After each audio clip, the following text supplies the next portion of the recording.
اس فخر میں مجھ سے راضی ہے؟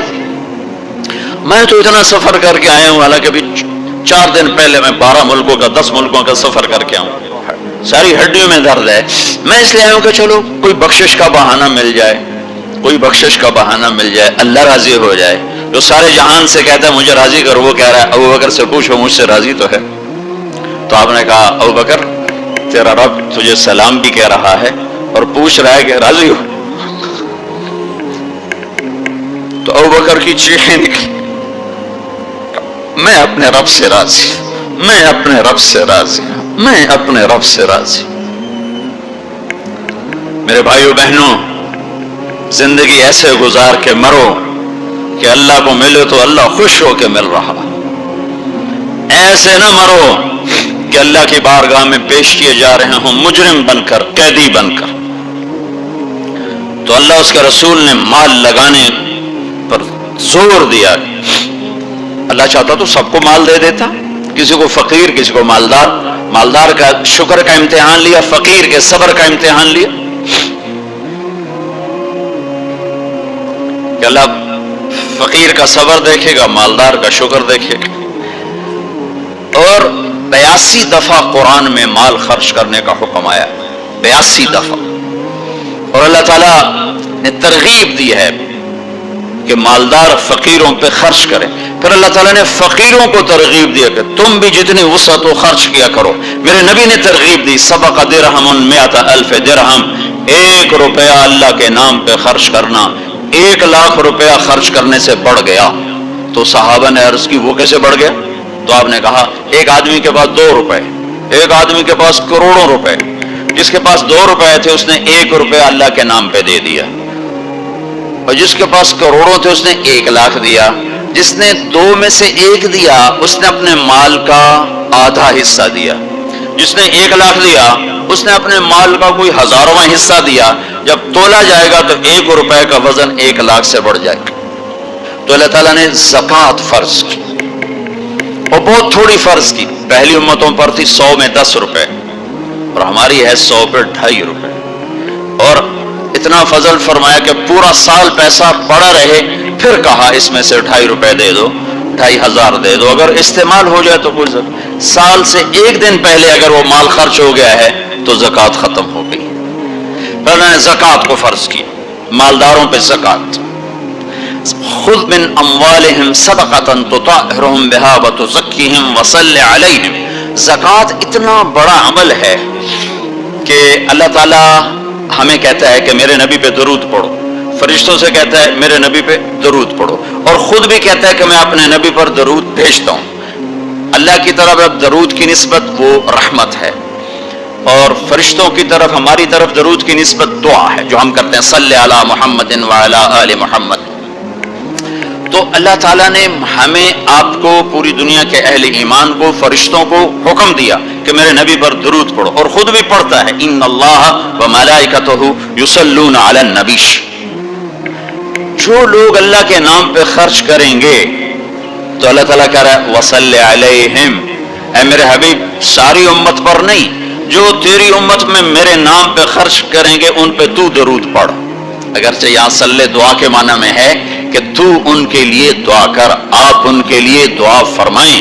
تو مال خرچ کرنے والوں کے لیے اللہ اپنے حبیب سے فرما رہے ہیں کہ ان کے لیے آپ دعا کریں، صلی علیہم ان صلاتک سکن لہم۔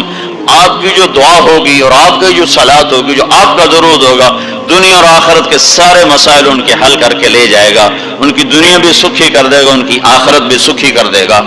اور جب مالدار لوگ زکوٰۃ نہیں دیتے تو پھر عزتیں نیلام ہوتی ہیں۔ جب سب کچھ اپنے اوپر لگانے کا ذوق بن جاتا ہے، اور اپنے ہی بڑے بڑے زیور، کپڑے، گھر، گاڑیاں۔ یہ بھی لاہور کا واقعہ ہے کہ بیگم صاحب ڈرائیور کے ساتھ گئی ہیں اور واپسی پہ کہہ رہی اسلم ڈرائیور، آج میری بڑی اچھی قسمت، وہ ساڑی میں نے لی تو میں سمجھ رہی تھی 1,00,000 کی ہے، وہ تو مجھے 75,000 میں مل گئی، بڑی سستی مل گئی۔ خوش ہو کے ڈرائیور کو بتا رہی۔ تیسرے دن ڈرائیور کے بیٹے کا بازو ٹوٹ گیا، وہ آ کر کہتا ہے صاحب جی میری تنخواہ میں تو اس کا علاج ہو نہیں سکتا، تو مہربانی کر کے کچھ میری مدد کر دیں، اس کا علاج ہو جائے۔ تو صاحب کہتے ہیں اسلم تمہیں پتہ تو آج کل کاروبار بڑا مندہ ہے، تو میرے پاس تو گنجائش نہیں، میرا ایک ڈاکٹر دوست ہے میں اسے فون کر دیتا ہوں، وہ تمہاری مدد کر دے گا۔ جب اس طرح ہوتا ہے تو پھر ڈاکے، چوریاں، قتل و غارت شروع ہوتے ہیں۔ جب اس طرح ہوتا ہے تو مالداروں میں تکبر پیدا ہوتا ہے اور غریبوں میں ظلم پیدا ہوتا ہے۔ تو زکوٰۃ ایک بہت بڑا عمل ہے، 2.5% تو فرض ہے، اور زکوٰۃ دینے والا سخی نہیں اللہ کی بارگاہ میں، ہاں بخیل بھی نہیں، سخی بھی نہیں ہے، بخیل بھی نہیں، یعنی وہ بخل کے ملک سے نکل آیا ہے اور سخاوت کے ملک میں انٹری نہیں ہوئی۔ 2.5 روپے پہ 1 پیسہ بھی اوپر خرچ کرے گا تو اب سخیوں میں آ گیا، پھر جتنا بڑھتا جائے گا اتنا آگے بڑھتا جائے گا۔ اور اللہ نے فرمایا مجھے میری عزت کی قسم جنت الفردوس میں بخیل داخل نہیں ہو سکتا۔ اور اللہ شیطان کہتا ہے کہ مجھے عبادت والے، عبادت گزار بخیل سے کبھی ڈر نہیں لگا کہ اس کا بخل اسے ضرور جہنم میں پھینکے گا۔ نافرمان سخی سے ہر وقت ڈرتا رہتا ہوں کہ اس کی سخاوت کب اسے جنت میں پہنچا دے۔ آپ نے سامری کا نام تو سنا ہوا ہے، قرآن میں بھی ہے، جس نے موسیٰ علیہ السلام کی قوم کو گائے کے بچے کی پوجا پہ لگا دیا، بچڑے کی۔ اللہ نے کہا سب کو قتل کرو، سارے پکڑے گئے، قتل کیے گئے۔ سامری بھی آ گیا، موسیٰ علیہ السلام نے کہا قتل کرو، جبریل آ گیا، موسیٰ اللہ تعالیٰ کہہ رہے ہیں اسے قتل نہ کرو، یہ اپنی موت آپ مرے گا۔ تو موسیٰ علیہ السلام کہنے لگے جو سارے کفر کا سبب بنا اسی کو چھوڑ رہے ہیں؟ تو اللہ تعالیٰ نے کہا سخی ہے، سخی کو قتل کرنا مجھے اچھا نہیں لگتا، چھوڑ دو، اپنی موت آپ مر جائے گا۔ کافر کو سخاوت قتل سے بچا گئی۔ جب ایمان والا کوئی مرد عورت سخی ہوگا تو اللہ کی بارگاہ میں کیسے اونچے مرتبے لے کر جائے گا۔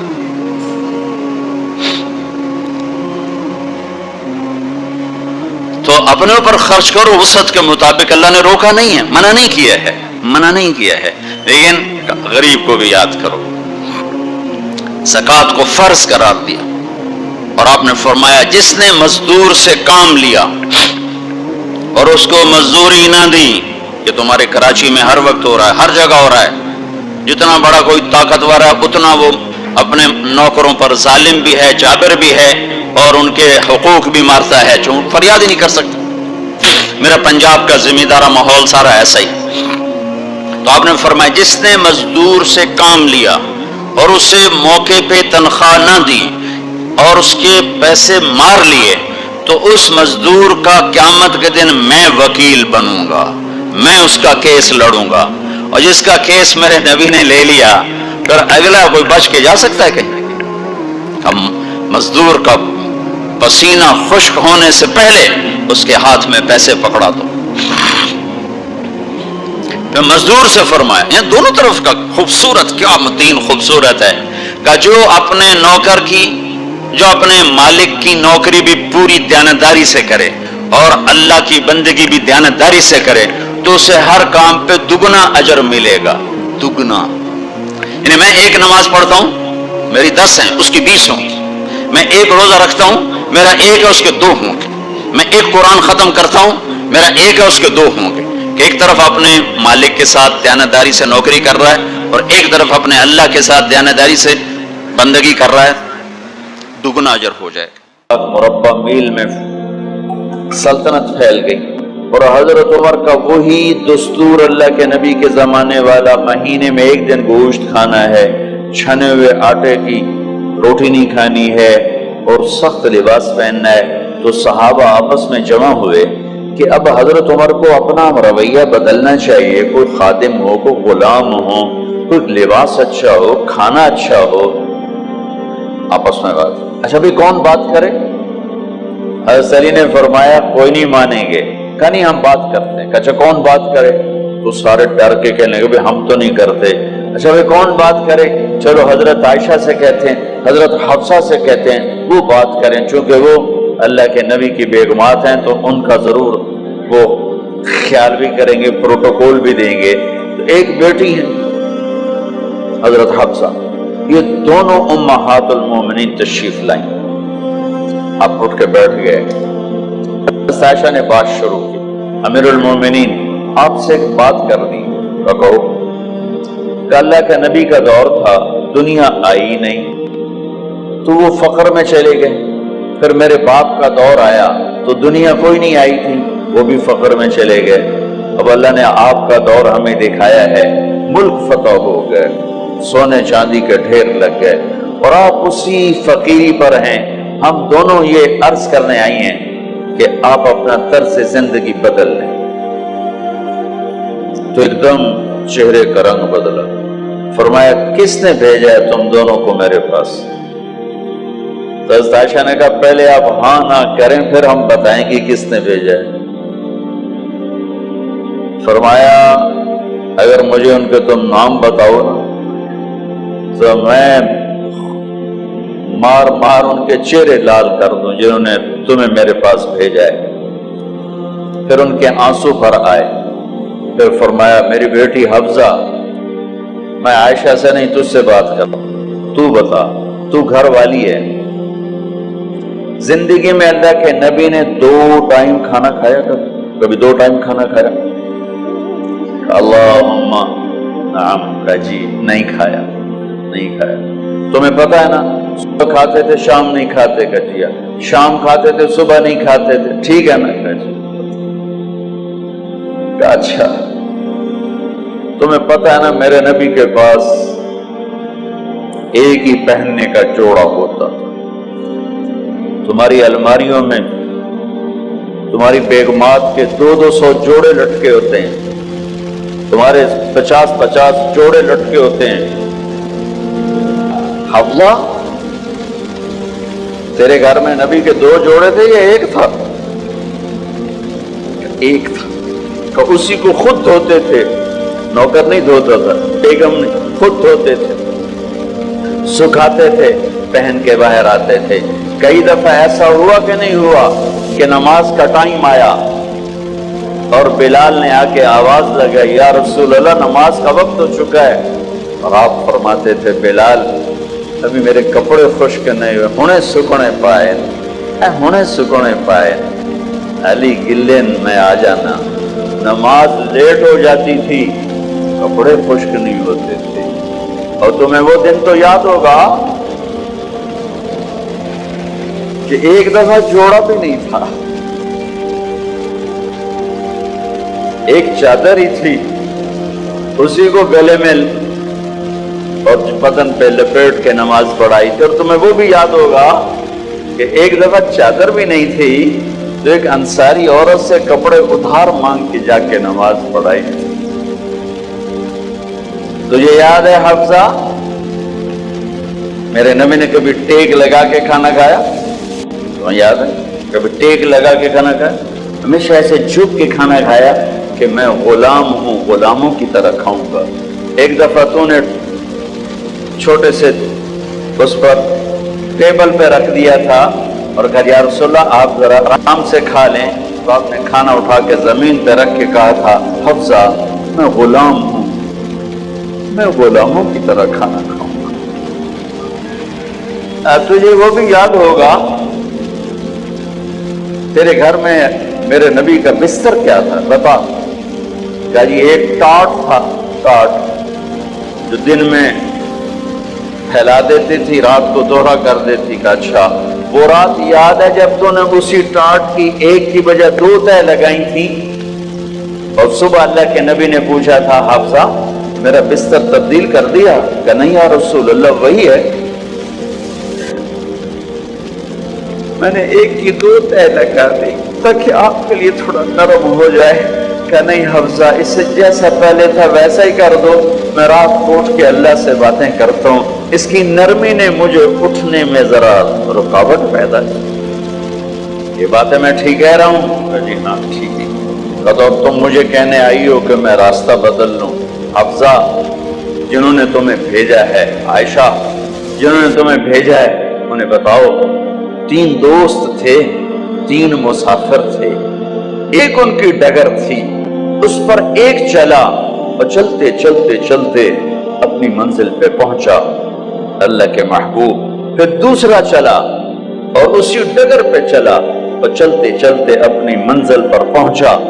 ابو بکر صدیق اب تیسرا چل رہا ہے. اگر انہی کی راہ پہ چلے گا تو ان تک پہنچے گا. ادھر ادھر ہو گیا بھول بھٹک جائے گا. انہیں جا کے بتا دو کہ جس راہ پر میرے دونوں ساتھی چلے میں اسی پہ چلتا رہوں یہاں تک کہ میرا اللہ مجھے میرے ساتھیوں سے ملا دے. اللہ نے کیسے ملایا؟ نماز میں خنجر لگا. نماز فجر کی نماز پڑھا تھا. اب ایک دم گرے. وہ چھپا ہوا تھا ابو لولو مجوسی. اس نے 7 وار کیے خنجر کے پیٹ. تو اب گرے تو پہلی صف والوں کو تو پتا تھا پیچھے نہیں. تو عبد الرحمن بن عوف لپک کے آگے مصلی پہ کھڑے ہو کے نماز شروع کر دی.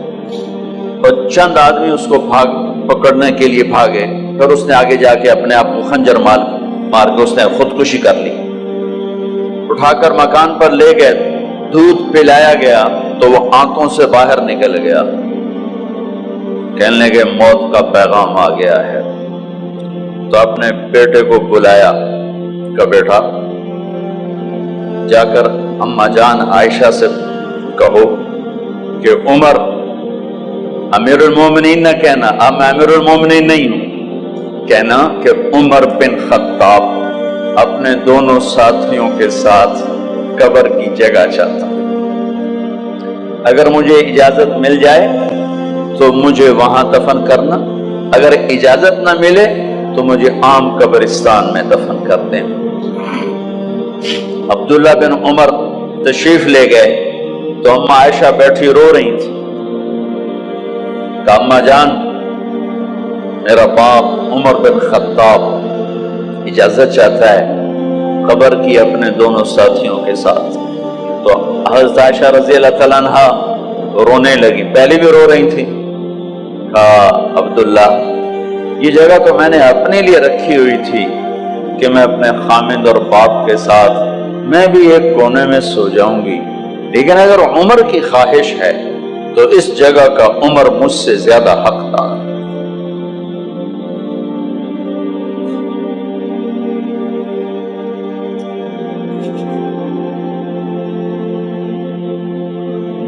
بیٹے نے آ کر کہا ابا جان مبارک ہو اجازت ہو گئی. کہا بیٹا ہو گئی لیکن جب میری میت اٹھاؤ تو دروازے پر جا کر رکھنا اور ایک دفعہ دوبارہ پوچھنا. ہو سکتا ہے میرے شرم میں اجازت دی ہو اور میرے مرنے کے بعد انکار فرما دیں تو ایک دفعہ دوبارہ پوچھنا. اس وقت پہ اجازت ملے تو پھر لے جانا ورنہ واپس لے جانا. حضرت علی اور حضرت حسن تشریف لائے جس دن انتقال ہو رہا ہے. تو گھبراہٹ دیکھی. علی نے فرمایا عمر موت سے ڈر گئے ہو؟ کہ نہیں موت سے نہیں ڈرا. موت کے بعد کیا ہوگا اس سے ڈر گیا. یہ کون کہہ رہا ہے؟ میرے بعد کوئی نبی ہوتا تو عمر ہوتا. یہ وہ کہہ رہا ہے. یہ کون کہہ رہا ہے؟ آپ نے کہا آج رات میں جنت میں گیا تھا میں نے ایک بڑا خوبصورت محل دیکھا سونے چاندی زمر و یاقوت موتیوں کا. میں نے کہا یہ کس کا ہے؟ تو مجھے کہا گیا یہ آپ کے غلام عمر بن خطاب کا ہے. کون کہہ رہے ہیں موت کے بعد جو ہوگا اس سے ڈر رہا ہوں. کہ آپ مسجد میں انٹر ہوئے. مسجد میں ایسے لوگ تھے ادھر ابو بکر تھے اور ادھر عمر تھے. آپ دیکھو آپ نے یوں ہاتھ پکڑ لیے دونوں کے ایسے ہاتھ پکڑ لیے. ادھر ابو بکر ادھر عمر. کہا مجھے دیکھ رہے ہو؟ کہا جی. کہا قیامت کے دن میں ایسے اٹھوں گا کہ میرے ادھر ابو بکر ہوگا اور ادھر میرے عمر ہوگا.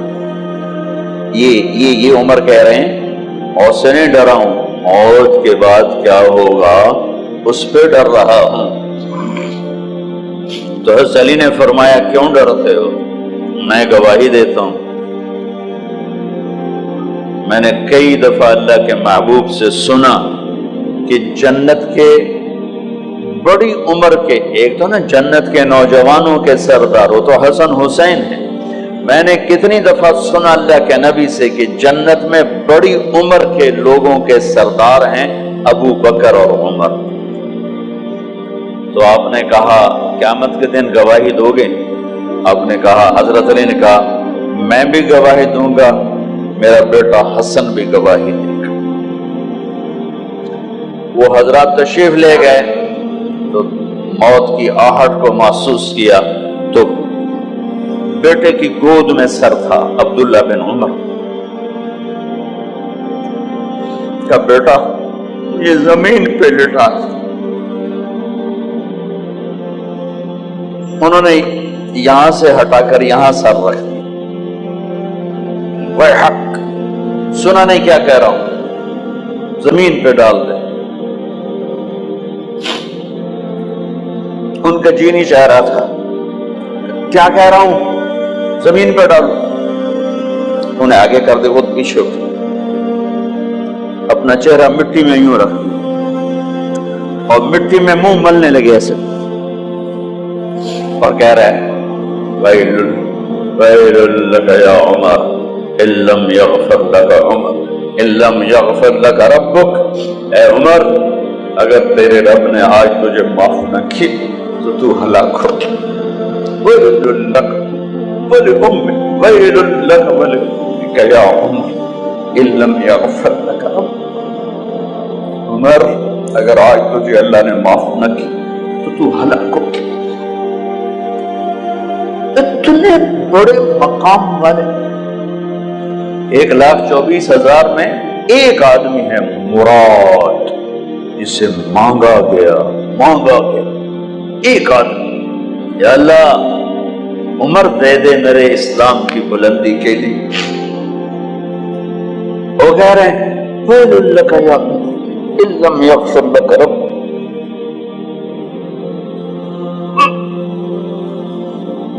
اے عمر تو برباد ہو گیا اگر تیرے رب نے تجھے معاف نہ کی۔ یہ کہتے جان نکل گئی۔ صہیب رضی اللہ عنہ نے آپ نے وصیت فرمائی تھی میرا جنازہ صہیب پڑھائے، رومی جنازہ پڑھایا گیا، کندھوں پہ اٹھایا گیا، اور آ کر اماں جان عائشہ رضی اللہ عنہ کے دروازے پر عبداللہ بن عمر، باقی تو کوئی پتہ نہیں تھا کسی کو، گوے ٹھہر جاؤ جنازہ یہاں رکھ دو، پھر آگے بڑھے، دستک دی، اماں جان میرا باپ عمر بن خطاب دروازے پہ پہنچ چکا ہے، اندر آنے کی اجازت ہے۔ تو اماں جان عائشہ نے فرمایا مرحبا بعمر، ہم عمر کو خوش آمدید کہتے، اور باہر تشریف لے گئی۔ وہیں حجرہ مبارک میں قبر کھودی گئی۔ عبداللہ بن عباس فرماتے ہیں کہ میرے کندھے پر کسی نے ہاتھ رکھا تو میں نے یوں پیچھے مڑ کے دیکھا تو جناب امام المتقین حضرت علی کھڑے ہوئے رو رہے تھے اور فرما رہے تھے عمر مجھے پتا تھا تیرے سوا یہاں کوئی نہیں آ سکتا، مجھے پتا تھا یہاں کوئی آئے اور کوئی نہیں آ سکتا، چونکہ میں نے ہزاروں دفعہ سنا خرجت انا و ابو بکر و عمر دخلت انا و ابو بکر و عمر، میں نے ہزاروں دفعہ اپنے نبی کی زبان سے سنا میں اور ابو بکر عمر گئے تھے، میں اور ابو بکر عمر آئے تھے، میں اور ابو بکر عمر اندر گئے تھے، میں اور ابو بکر عمر باہر گئے تھے، میں نے اپنے نبی کے نام کے ساتھ تجھے اور ابو بکر کو اتنا سنا ہے کہ کسی کو نہیں سنا، لہذا مجھے پتا تھا تو اسی جگہ پہ آئے گا، تیری یہی جگہ ہے۔ میرے بھائی بہنوں، یہ وہ لوگ ہیں جنہوں نے رضی اللہ عنہ کا ٹائٹل جیتا اور پھر روتے روتے مر گئے۔ مجھے کیا خبر کیا ہونے والی، آپ کو کیا خبر کیا ہونے والی؟ بے شک میرا رب رحیم ہے، اس کے رحم کے تو فائدی کام بنے گا، کیڑیاں تقریراں تے کیڑے علم، کیڑیاں نمازت تے کیڑیاں سجدہ، کم تو اس کی رحمت پر بنے گا، پر یہ اعمال اس کی رحمت کو لینے کا راستہ ہیں۔ یہ بھی ٹھیک نہیں ہے کہ اللہ غفور الرحیم ہے، آپ ہی معاف کرے گا، یہ یزید اور حسین کو برابر تو نہ کرے۔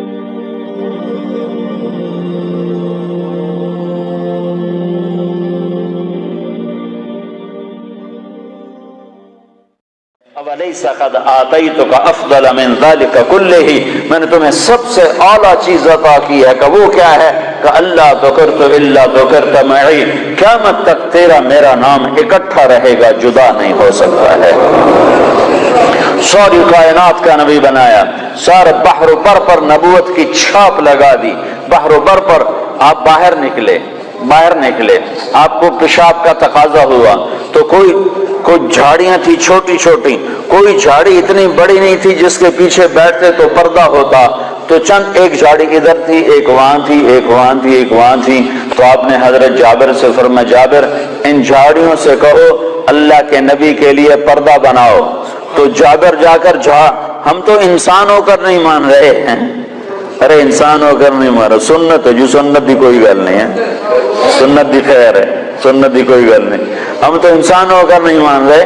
اور وہاں کیا ہو رہا ہے، جابر گئے اور کہنے لگے التئما علی رسول اللہ صلی اللہ علیہ وسلم، اے جھاڑیوں، چھوٹے چھوٹے درختوں، اے جھاڑیوں اللہ کے نبی کے لیے پردہ بناؤ، تو وہ جھاڑی ادھر سے آئی، وہ جھاڑی ادھر سے آئی، وہ جھاڑی ادھر سے آئی، یہ جھاڑی ادھر سے آئی، چاروں طرف سے جھاڑیاں جمع ہو کر ایک بہت بڑا جھنڈ بن گیا، اور اللہ کے نبی پاک صلی اللہ علیہ وسلم اس کے پیچھے، آپ پیشاب سے فارغ ہوئے، جب آپ کھڑے ہوئے تو جھاڑیاں اپنے آپ اپنی جگہ پر چلی گئیں، اپنی جگہ پر چلی گئیں، کہ یہ بے جان درختوں کو بھی پتا ہے کہ یہ اللہ کا رسول ہے۔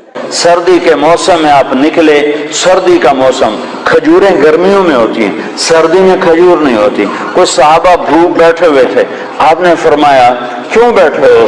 کہا جی بھوک لگی ہے۔ آپ نے فرمایا مجھے بھی بھوک لگی ہے۔ ابو بکر عمر نظر آ گئے، کیوں باہر ہو؟ کہا جی بھوک لگی ہے۔ آپ نے کہا مجھے بھی بھوک لگی ہے۔ تو اب کافی سارے اکٹھے ہو گئے جن کو بھوک لگی تھی، تو آپ نے حضرت علی سے فرمایا علی یہ سامنے کھجور کا درخت ہے، اس کے پاس جاؤ اور اس سے کہو تمہیں اللہ کا رسول حکم دیتا ہے ہمیں تازہ کھجوریں پیش کی جائیں۔ ہائے ہائے، جس کی درخت مانے اس کی ہم نے نہ مانی۔ تو حضرت علی گئے، حضرت علی نے آگے یہ نہیں کہا یا رسول اللہ اب تو سردی کا موسم ہے، اب کہاں سے؟ اگر حضرت علی یہ کہتے تو اگلی برکتوں کا دروازہ بند ہو جاتا۔ ایک دفعہ دیگ چڑھی ہوئی تھی، دیگ تو آپ کو یہ بکرے کی دستی بڑی پسند تھی، بکرے کا اگلا بازو بڑا پسند تھا، تو آپ نے باورچی سے کہا مجھے وہ دستی پکڑاؤ، تو اس نے ڈوئی سے ایسے دستی نکال کر پوری آپ کو نکال کر دی۔ آپ نے ایسے دونوں ہاتھوں سے پکڑا اس کو اور اس کو نوچ نوچ کے کھانا شروع کیا اور ساری کھا کر پھینک دی۔ پھر آپ نے فرمایا دستی پکڑاؤ، تو اس نے دوسری نکالی اور آپ کو پیش کی، آپ نے یہاں سے یوں پکڑا اور اس کو نوچ نوچ کے کھایا اور اس کو پھینک دیا۔ پھر آپ نے فرمایا دستی پکڑاؤ، تو وہ کہنے لگے باورچی یا رسول اللہ بکرے کی دو ہی ہوتی ہیں۔ تو آپ نے کہا تیرا بھلا ہو جائے، اگر تو میرے کہنے پہ ہاتھ ڈال دیتا تو جب تک میں کہتا رہتا اللہ مجھے نکال کے کھلاتا رہتا، تیری نا نے برکتوں کا در بند کر دیا۔ تو حضرت علی اگر یوں کہتے یا رسول اللہ سردیوں کا زمانہ کھجوریں کہاں سے آئیں گی، تو برکتوں کا در بند ہو گیا تھا۔